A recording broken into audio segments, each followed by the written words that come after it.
Kisah ini diambil dari kisah nyata yang dialami oleh temanku sendiri. Untuk nama disamarkan atas permintaan dari yang bersangkutan. Ceritanya, aku dan semua keluargaku pulang ke kampung. Aku di sini pergi dengan satu mobil. Aku, adikku, ayah, dan ibuku dengan satu supir. Aku dari Jakarta ke Tegal. Kejadiannya itu terjadi sekitar tahun 2019 lalu. Aku sekeluarga memanfaatkan libur panjang di kampung. Selama aku di perjalanan mulai dari Jakarta ke Tegal, itu kita tidak merasa ada masalah. Semua berjalan dengan lancar seperti biasa. Aku jalan dari Jakarta jam 10 pagi. Berjengkrama dengan keluarga kecilku di mobil. Jalanan dipadati pengendara lain juga yang sedang berlibur. Kebetulan libur kali ini agak panjang. Aku pun menikmati perjalanannya. Hingga sampailah aku di kampungku jam 5 sore. Semua masih belum ada yang menjanggal. Singkat cerita, 4 hari sudah aku habiskan liburan di kampungku. Aku dan keluarga bersiap untuk pulang ke Jakarta. Aku berangkat jam 4 sore sehabis azan asar. Berjalan dengan santai menikmati pemandangan asri di perjalanan. Aku pulang melalui tol Cipali. Dan kali ini jalan cukup padat dan merayap. Mungkin arus balik efek libur panjang arah Jakarta menjadi padat. Sekitar jam setengah 6 aku mampir ke salah satu rest area di daerah Cipali. Untuk kilometernya aku lupa. Tepatnya tidak jauh dari sana mau masuk Cikampek. Mobil ku parkir yang tidak jauh dari musola. Aku mampir untuk membeli makan dan sekalian nunggu azan maghrib. Jalan pun sudah padat merayap. Azanlah berkumandang. Aku, ayah, ibu, dan supirku ini melaksanakan sholat maghrib di rest area itu. Dan adikku ini di dalam mobil. Ia lagi sedang haid, jadi tidak ikut sholat. Selesai sholat, aku kembali ke mobil untuk berkumpul lagi dengan keluargaku. Dan kita semua di sini makan. Iya, makan malam. Makan di sini aja kali ya, tanya aku. Ya udah jam makan malam juga, jawab ayah. Dek, kamu mau makan apa? Tanya aku kepada adik perempuanku. Di situ aja mas, ada ayam goreng dan beberapa pilihan juga, ucap adikku. Oke, ayo makan dulu yuk, jawab aku. Aku bergegas untuk makan malam di rest area sini, tidak jauh dari parkir mobilku. Di situ ada sebuah warung makan yang jaraknya kira-kira sekitar 50 meter dari tempat parkir mobilku. Sampailah di sana. Warung makan ini warung masakan khas Sunda. Menu pilihannya juga banyak di sini. Dan disinilah awal mula kejadiannya. Ibuku dan adikku mengatur makanan apa saja yang dipesan. Sementara aku, ayah, dan supirku meminum kopi sambil membahas situasi perjalanan. Makanan sudah siap. Semua berkumpul di meja makan. Di saat kita baru mau mulai makan, terlihat ada seorang bapak-bapak berpakaian lusuh sedang mencari botol aqua kosong di sekitarku. Kita semua tidak menghiraukan orang tersebut, karena semua sedang fokus dengan makanan yang kita pesan ini. Tiba-tiba bapak pencari botol itu duduk di seberang trotoar yang tidak jauh dari warung makan itu. Bapak itu duduk di bangku yang terbuat dari semen. Ia merapikan botol aqua yang dia dapat. Dan aku tidak sengaja melihat ke arah bapak itu. Ternyata ia sedang menatapku, mendelik ke arahku seperti orang marah. Tatapannya tajam dan membuat aku membuang muka saat bertatapan dengannya. Dan aku di sini disadarkan ibuku yang kaget melihat adikku ini makan seperti orang kelaparan. Mas, lihat itu adikmu. Ibu baru lihat adikmu makan seperti itu, tanya ibu. Wah iya ya bu, jawab aku. Dek, kamu kelaparan? Makan ayam sampai 2 gitu? Tanya aku. Adikku di sini tidak menjawab. Dia makan ayam goreng, di tangan kiri satu ia pegang, dan tangan kanan satu juga ia pegang. Makan seperti orang kesurupan. Dari kecil itu adikku makan sedikit dan lama. Tidak pernah banyak juga. Ternyata yang bikin semua melongo adikku ini makan sampai nambah 3 kali. Kamu makan kayak gak baca doa dek, ucap ayahku. Adikku tidak juga menjawab. Dia serius menghabiskan makanannya yang dia pesan. Aneh sekali ini adikmu mas, ucap ibuku. Aku di sini masih tidak sadar. Yang aku pikir memang adikku lapar dan ingin makan banyak. Selesai makan, azan Isya berkumandang. Aku sekeluarga untuk melaksanakan sholat Isya terlebih dahulu, dan adikku ini menunggu di dalam mobil sendiri. Waktu sholat sudah selesai. Jam 8.30, kita semua melanjutkan perjalanan lagi. Semua masih belum terjadi apa-apa. Posisi di jalan sudah merayap penuh ke arah Jakarta. Sekitar 200 meter dari rest area itu, adikku kerasukan setan. Seisi mobil kaget melihat adikku tertawa-tawa seperti kuntilanak. Semua panik, terutama aku. Aku bingung ini harus bagaimana. Sementara posisi di jalan padat merayap. Tidak lebih dari 10 menit, ibuku juga kerasukan. Aku, ayah, dan supirku makin kebingungan dengan keadaan di jalan dan di dalam mobil. Aku memegang adikku yang meronta-ronta, dan ayah memegang ibuku. Aku dan ayah saling membaca ayat Al-Quran yang kita bisa, namun tidak bisa keluar. Mas, kita berhenti di sini aja. Di jalan dan turun minta bantuan sama pengendara lain, ucap supirku. Ya udah pak, kita minggir dulu, kita turun di bahu jalan, jawab aku. Aku dan supirku di sini turun di tengah jalan untuk meminta bantuan kepada pengendara lain. Sedangkan ayahku juga menjaga adik dan ibuku yang sedang kerasukan itu di dalam mobil. Kebetulan posisi di jalan macet dan merayap. Beberapa mobil saya hentikan dan minta pertolongan, namun tidak ada yang bisa. Sampai ada pengendara lain bilang, kalau 300 meter dari sini ada exit tol. Kamu keluar tol saja dan minta bantuan ke warga setempat. Aku dan supirku kembali ke dalam mobil dan melanjutkan perjalanan mencari exit tol tersebut. Adikku di sini meronta-ronta, kalau ibuku hanya diam dan mendelik tajam kemana-mana. Tatapannya semua kosong.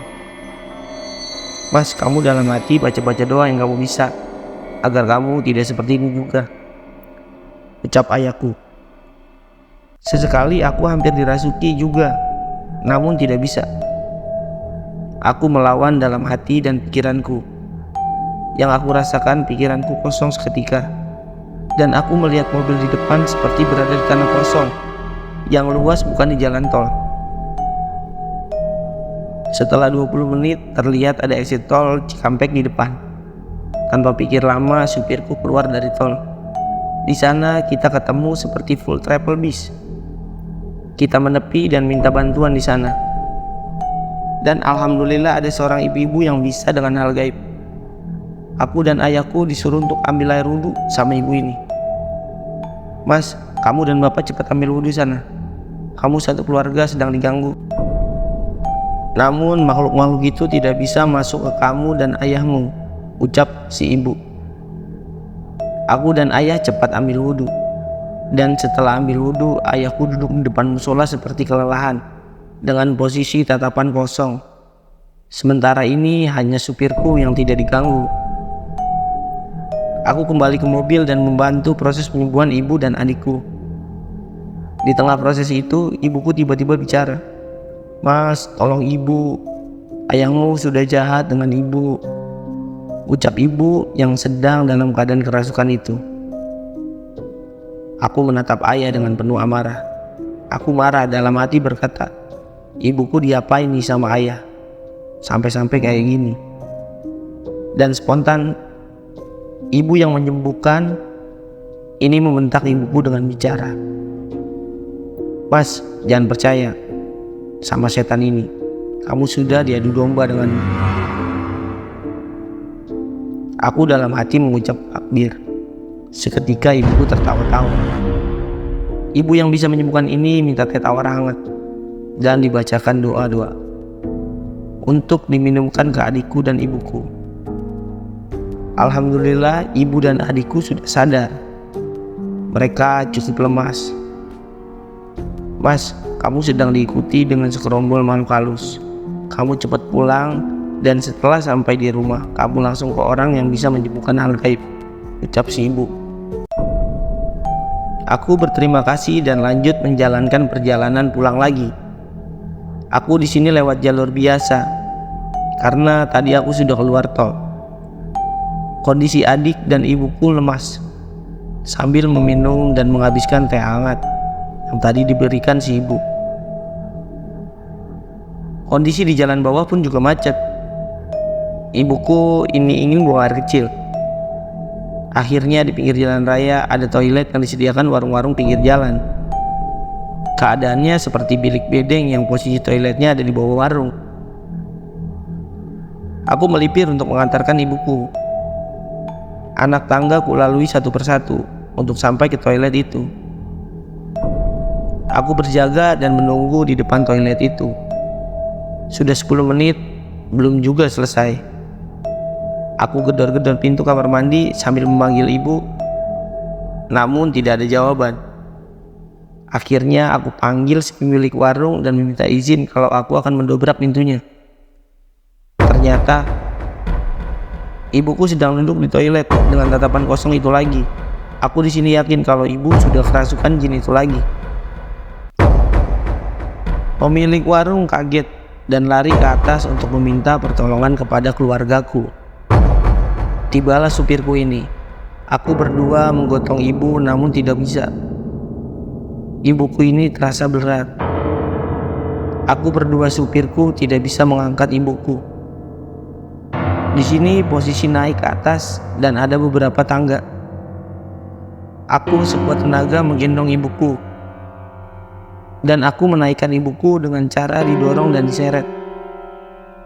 Karena memang tubuh ibuku ini berat sekali. Dan akhirnya sampailah di atas. Dan untuk menaikkan ibuku ke dalam mobil, aku bertiga tidak kuat. Akhirnya minta pertolongan dan diangkat dengan 6 orang. Ibuku ini masih dalam keadaan setengah sadar. Matanya terus mendelik ke arah atas. Di sini aku langsung melanjutkan perjalanan pulang ke rumah. Karena hanya butuh waktu 30 menit lagi aku sampai ke rumah. Pukul 12 malam aku sampai rumah. Adikku aku suruh masuk ke dalam rumah dan aku, ayah, dan supirku berusaha untuk menurunkan ibuku. Namun tidak bisa. Tubuhnya terasa berat sekali. Tidak terangkat sedikit pun. Aku lekas ambil sepeda motor dan pergi ke rumah Pak Dadan. Pak Dadan ini biasa menyembuhkan orang yang diganggu gaib. Sampailah aku di rumah Pak Dadan, dan kebetulan Pak Dadan sedang di rumah. Aku sedikit bercerita semua yang terjadi kepada keluargaku. Dan tidak nunggu lama, Pak Dadan langsung mengajak ke rumahku untuk melihat kondisi di sana. Tiba di rumah, Pak Dadan berkata, "Mas, ini kamu diikuti oleh segerombolan makhluk gaib dari sana. Namun tidak bisa masuk semua ke sini karena penunggu sini tidak terima. Jadi hanya satu saja ini yang nyangkut di badan ibumu," ucap Pak Dadan. "Iya Pak, ibu saya sangat berat sekali untuk diangkat. Aku, ayah, dengan supirku tidak sanggup mengangkatnya," tanya aku. "Jelas tidak bisa. Itu di kaki ibumu ada yang bergelantungan orang tinggi besar hitam. Seperti itu. Ambil air hangat, biar saya bacakan," ucap Pak Dadan. Aku ambil air hangat di dalam rumah, dan air itu dibacakan oleh Pak Dadan. Setelah diminum, ibuku sudah tidak mendelik dan sadar, dan mau berjalan sendiri, tidak perlu digendong. "Jadi kamu tadi mampir di mana, Mas?" tanya Pak Dadan. "Aku berhenti di rest area Cipali, Pak, untuk makan dan sholat maghrib," ucap aku. "Kamu di sana lihat orang lain gak di sekitarmu?" tanya Pak Dadan. "Ada, Pak, satu orang, seorang pemulung sedang mencari botol aqua. Namun pemulung itu menatap ke arahku dengan tatapan yang tajam," ucap aku. "Itu bukan orang, Mas. Itu yang ngikutin keluargamu. Dia panggil teman-temannya untuk menyerang keluargamu karena kamu tidak menawarkan dia pas kamu lagi makan. Dia jadi marah. Ditambah lagi untungnya jalanan macet. Kalau tidak kamu bisa dicelakakan. Karena tujuan setan itu mau menyelakakan keluargamu. Namun Allah berkehendak lain," ucap Pak Dadan. "Astagfirullah. Saya tidak tahu, Pak, kalau sampai terjadi seperti ini," ucap aku. "Mereka sekarang udah kembali ke tempatnya dan tidak bisa masuk ke daerah sini. Jadi kamu sekarang beristirahatlah," ucap Pak Dadan. "Alhamdulillah, terima kasih banyak ya, Pak," ucap aku. Jadi tujuan dari setan ini mengadu domba dengan aku dan ayahku lewat ibu dan adikku, dan ingin mencelakakan aku sekeluarga. Jadi ini pengalaman yang paling gak bisa saya lupakan semasa hidup saya.